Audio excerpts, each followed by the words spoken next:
Hi there, Jon Roetman from RacersEdgeBooks.com again. Welcome to part 2 of 7 of How to Scale Your Race Car series. And in this series, or this section, we're going to talk about how to get your scale pads level. Okay, this is very important, guys. Can't stress this enough. Okay, here we go. Let's just get into it. Okay, the first thing you need to do is pick out an area in your garage or shop to set up the scales, okay? This needs to be a clean area. It has to have enough room to walk around the car, enough area for your race car to be able to work on it, okay?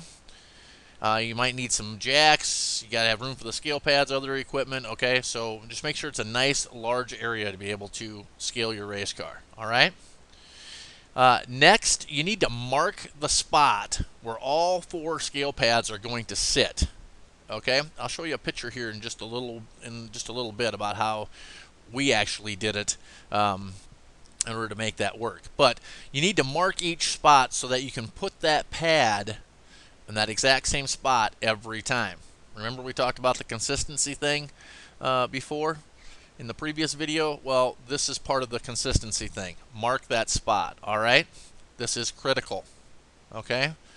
Go down here, scroll down a little bit. Okay, now let's say you have your spot to scale your car. You have marked the spots where your scale pads are going to sit, okay, with tape or paint or whatever it might be. And we'll get into that in a little bit here. Okay, it's time to level your pads. You only got to do this one time, guys, so take your time and get it done right, okay? The pads should be leveled independently and in relation to the other scale pads, okay? So they need to be not rocking, basically, and they need to be level with the other 3 scale pads for the 4-pad set, okay? Setting the car 1 inch one way or the other could make as much difference as a round or 2 in the weight jack screw, which is huge. I mean, some of you guys that's the only adjustment you make between the heat and the feature. So it's a very big difference, okay?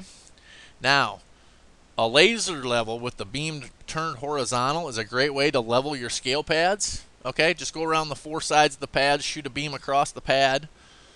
When the beam touches the pad evenly all the way across, you know you have the pad level, okay? It's quick and easy. But now, a lot of us don't have laser levels. So try this method. It's a little more time consuming, but try this method, okay?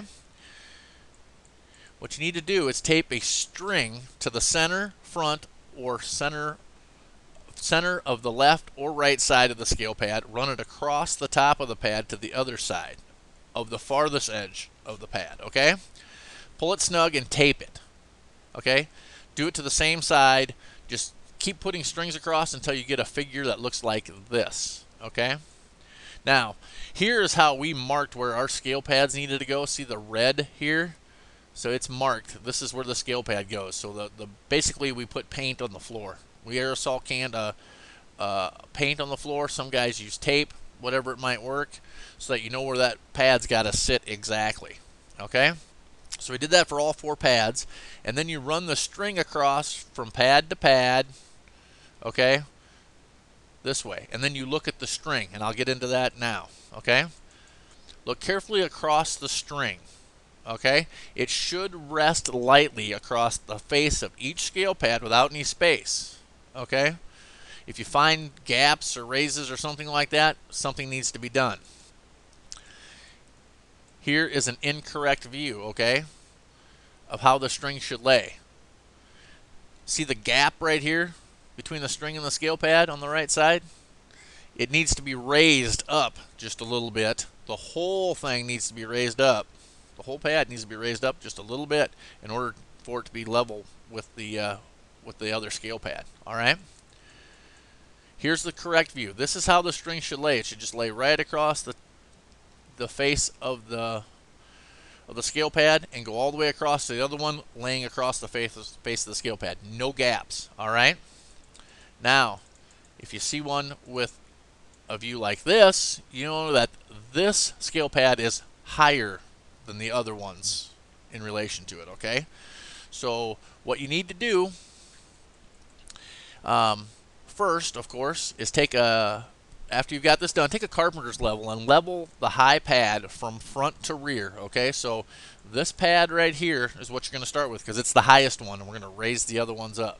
Okay, so take a carpenter's level and just level the pad from front to rear and side to side, and use shims. You can use wood shims. You could use pieces of plywood, whatever you needed to do, okay? Whatever you can stick underneath there, okay? But you want to get it so that the pad does not rock, okay? If the string is still dropping off the edge of the scale pad, it's time to raise the other 3 scale pads and level them, okay? So what you want to do is basically go to the next scale pad and do the same thing, all right? You want to raise it up and get it so that the string looks level. Instead of dropping off like that, it looks level like this across both. Okay? Now,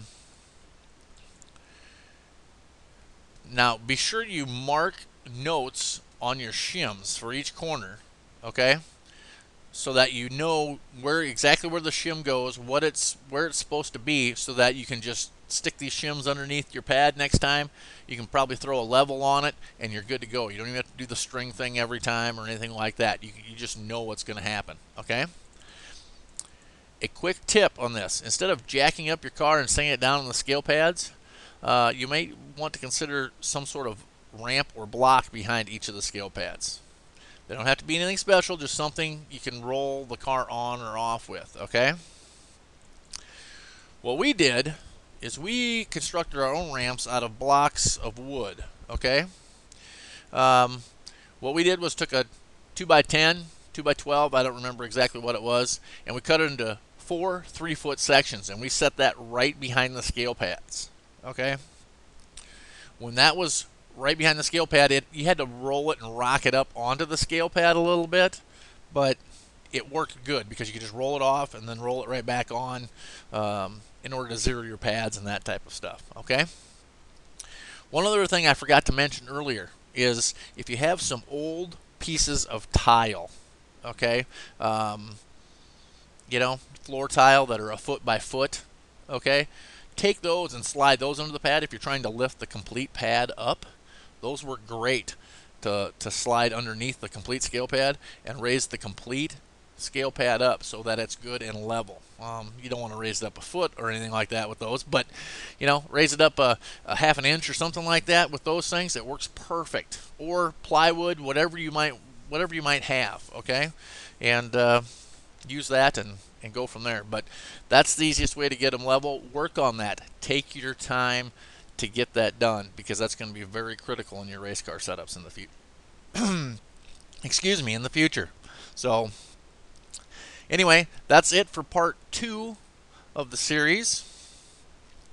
Just wanted to invite you to come to our website, www.racersedgebooks.com, where you can get a free copy of How to Scale Your Race Car as an ebook, and then also there are a few other ebooks that will follow that ebook, and you can learn more about how to set up your race car. So also, if you have a Kindle or a Nook, we do have our books available for the Kindle or the Nook. There's links on the website in order to get to those pages in order to check those out. So go to the website, take a look around, let us know what you think, and have a great day. Thanks. Good luck at the track.